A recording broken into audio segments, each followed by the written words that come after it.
Hello, good morning and welcome to the Bacolod Tourism Exchange here at SMX in Bacolod City.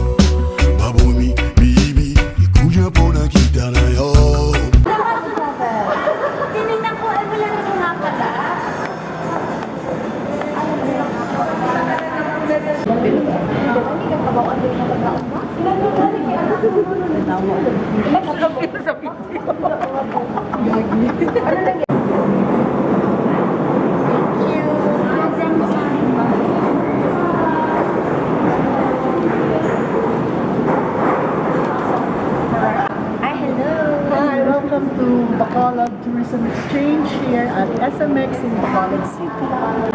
Morning! Morning! So that is Margie. Margie's, ito yung specialty nila, yung popia with sibuyas. Ay, ma'am, can I have? Yeah, pwede ma'am, kuha lang.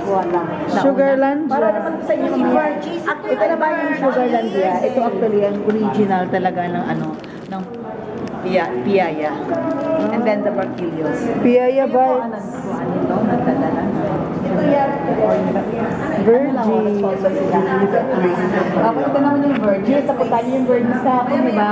Kapon. Bongbong.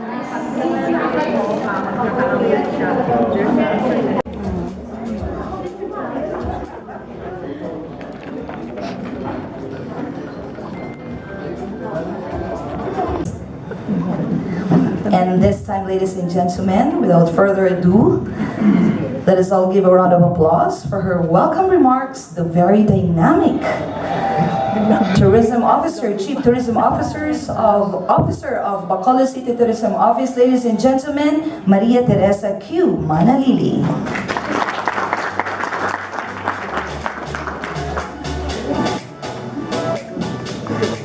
Thank you very much, Ms. Marilyn. Good morning, ladies and gentlemen. Morning. Morning. No, kaaga pa sa ato niya, no? Sabado ka trabaho, gid kita, no? To mga mapisan or parang sipag-sipag natin. No, it's Saturday and it's a weekend. So once again, good morning. On behalf of the City Government of Bacolod, City Tourism Office, under the leadership of Honorable Mayor Albi Benitez, I would like to welcome you all to Bacolod City. I'd like to acknowledge a few people, or all of us actually, before we start our networking. No? We have representatives from tourism offices of the province. No? Ari sila, si Miss Dinah, sila hindi ko lang makita, I'm sorry ha.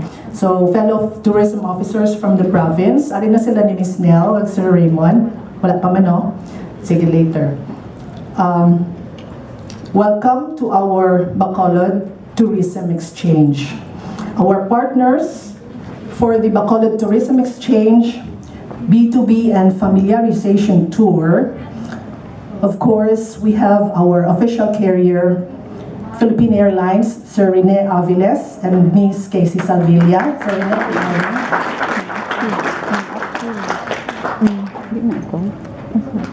our official hotel, Park Inn, Radisson Bacolod, Miss Robbie Nuevo. Why this is Sir Sherwin? GM Sherwin Lucas is the general manager. Our official venue, SMX Convention Center, Senior Manager JB Ongsinko is coming. We also have Sir Marvin Carrera, Miss Cheres Rose Causing, Miss Claire Marie Araneta, and Engineer Charlene Suliken. Of course, this occasion today is anchored on our official event festival, wherein we celebrate our Bacolod Rum Festival here in Bacolod City. Sir Toots Jimenez, the Board of Director of the Tourism Congress of the Philippines, and our MICE Corps volunteer. Sir Toots, good morning.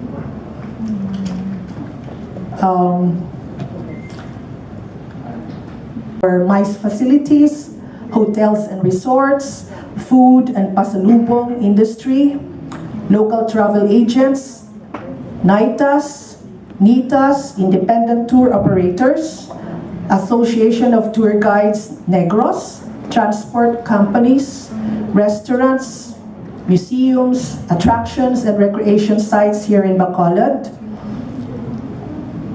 We also have our friends from the media, Sir Ronnie Baldonado, representing Digicast. Good morning, Sir Ronnie. Thank you for coming here. No? Thank you so much.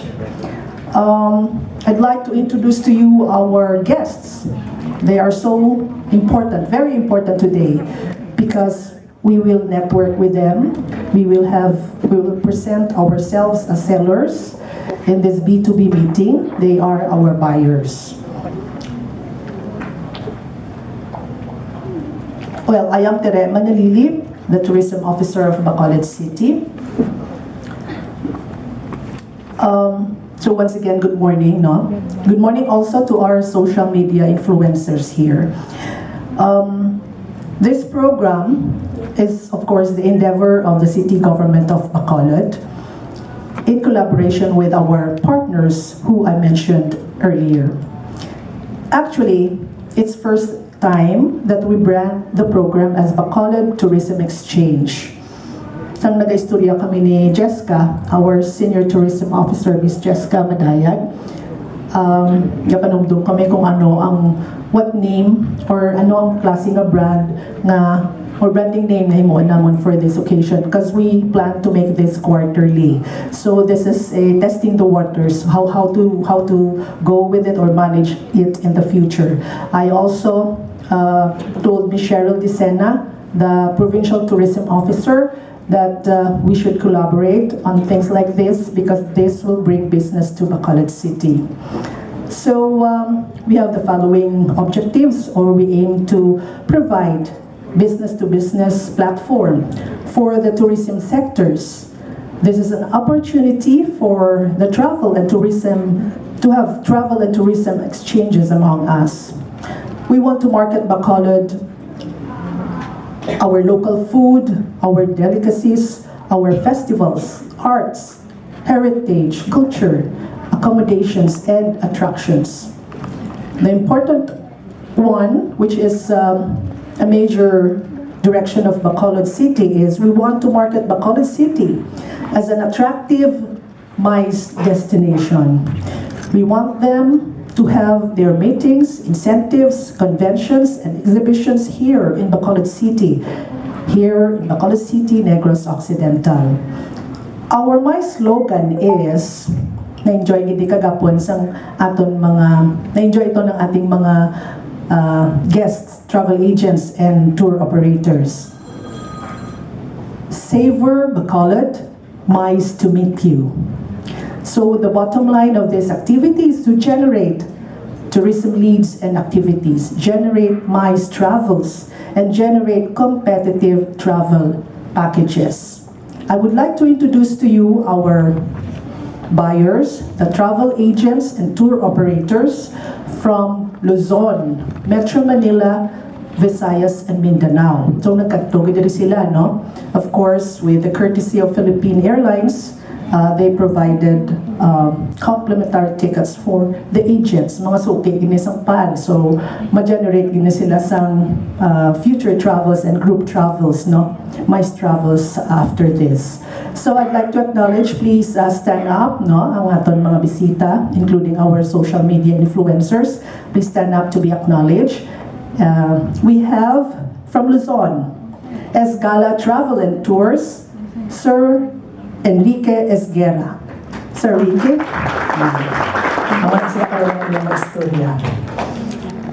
From Luzon also, St. William Tours and Transport Services. Please welcome Sir Christopher Garaz. All right. Next, from Metro Manila, Luzon Sales, no? We have Bridges Travel and Tours, Miss Sabina Pe. from Arfel Travel, the President of the Philippine. Okay, let's go to the Visayas region. We have from Travel Avenue Travel. Please welcome Miss Christine Tan. Alright, next, also from Visayas, we have Skywaves Ticket Center. Please welcome Miss Chona Patalinho. Alright, next, also from Visayas, Miss from Diva Ishvana Travel. Please welcome Miss Giselle Dihayko.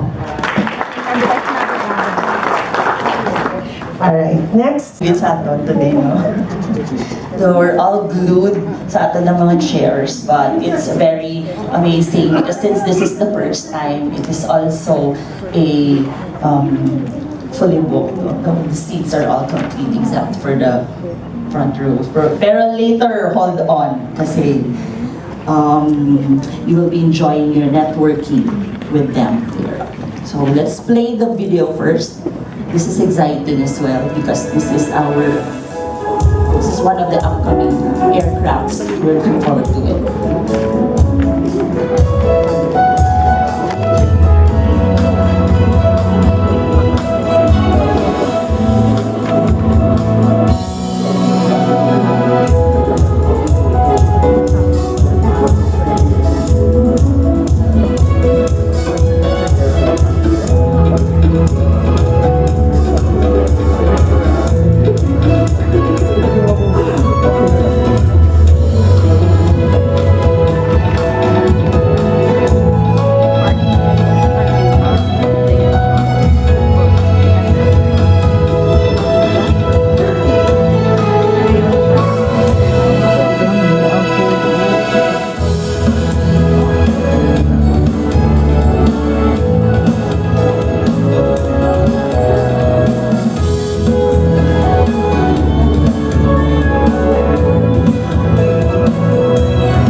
Aircrafts that we promised you, that our President, Captain Stanley Nam, promised you to be delivered by the end of the quarter of this year, and hopefully it will all be completed by the year 2025. And as you may have read from the Facebook, from Philippine Star, that it already had a teaser ba siya, or it can be a press release na that we are eyeing a European route by 2025 when all of the aircrafts will be delivered. Okay. So, hopefully, our London flight, no? And also, we are eyeing, ma'am, it's Milan and France. Paris, yes, that's right. Yes. Oh, Milan. And parang number 1 yata sa list yung Milan, ma'am. And of course, the resumption of our London flight. So that's, oh, ayan, nabuhay na kayo, ha? Paris, Manila. Pwede. Oo, but you have to have, anyway, that's only one visa naman, di ba? Or separate ba yung visa for, oh, that's one visa. They're the experts, they should know. So ditong bagdan to, I guess dito active kasi sila, puro sila nasa travel and tours eh. Opo, dito naman yung ating mga counterparts, no? When we are not on board, but when we experience our tours, our pre-flight experience. So sila naman yung mai-encounter natin. But ayan. So what are the activities? Jogging, running, tumbling, ganyan. No, you have to have flights. You have to have redemption. You have to have, if you are a card holder, a credit card holder in PNB, Metro Bank, if you have points at SM, SMX, so you can transfer it to your Mabuhay Miles para mas magdako, no? To accumulate your points there and you can do the redemption. So those are the activities. So meron po tayo ngayon Cash Up Fast Track to Status Upgrade. So if you want to aim for a Premier Elite, you just have to buy 8 segments, tickets, combination of economy and business class, premium economy and business class. What in premium pala? Opo, ma'am. Tatlong class of service. Kasi di ba we have 3 class of service. We have the business class, the premium economy class, and yung kagandahan ngayon sa premium economy class, because some of our Bacolod flights don't have business class anymore because of the aircraft configuration, you will get to have access at the Mabuhay Lounge. However, wala naman tayong Mabuhay Lounge dito. Out of Bacolod, ha? Pero when you will be taking Manila to Bacolod, you will have an access there, as well as Cebu.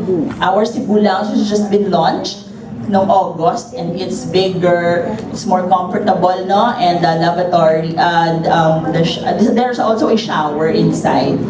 So yun po. So you can combine. If you want naman, you can have it all the way business class. Parang 4 lang. 4 segments lang. Rather than you aim for the flight miles, which is 10,000 miles. So segments na lang, irregardless of the booking class. Basta revenue ha, yung mga trip pass hindi pwede. Revenue hindi pwede.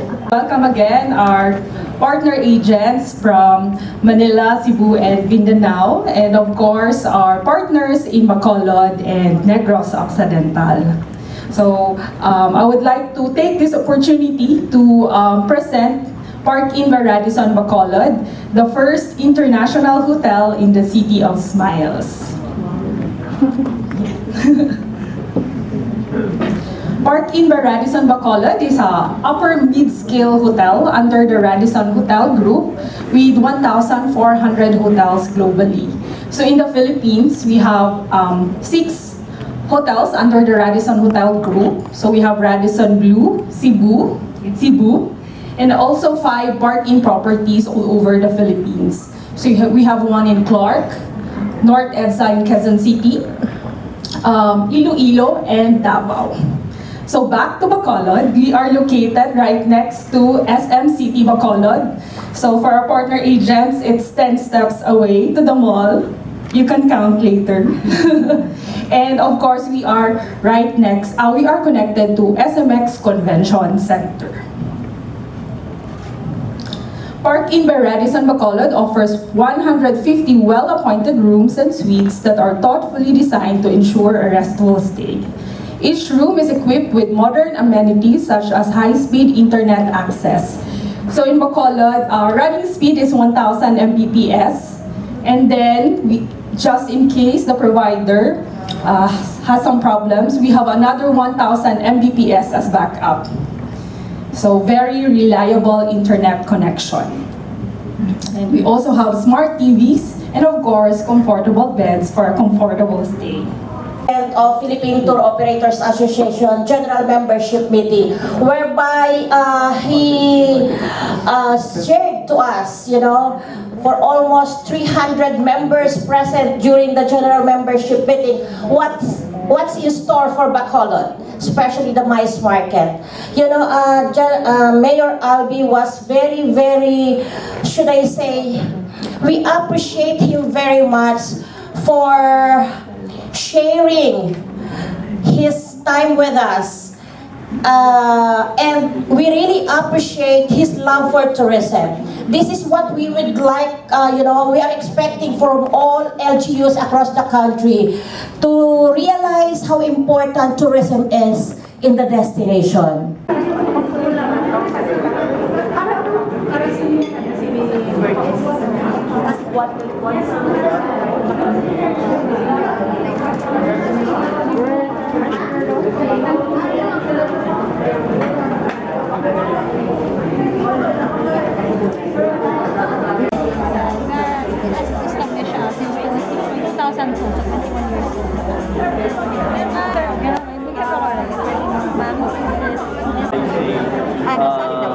designated in specific project. Like for example, some buildings, big things,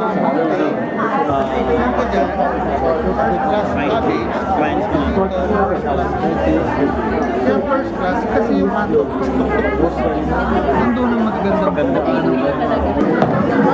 Hello! Welcome to Bacolod. Thank you po. Good morning pa ba? Good noon, everyone. I am Councilor M. Ann, and I come on behalf of our good mayor, Mayor Albi Benitez, who unfortunately is under the weather today. He's been sick for the last 2 days, and of course the rest of my colleagues in the Sangguniang Paglungsod. I'd like to welcome you to the Bacolod Tourism Exchange.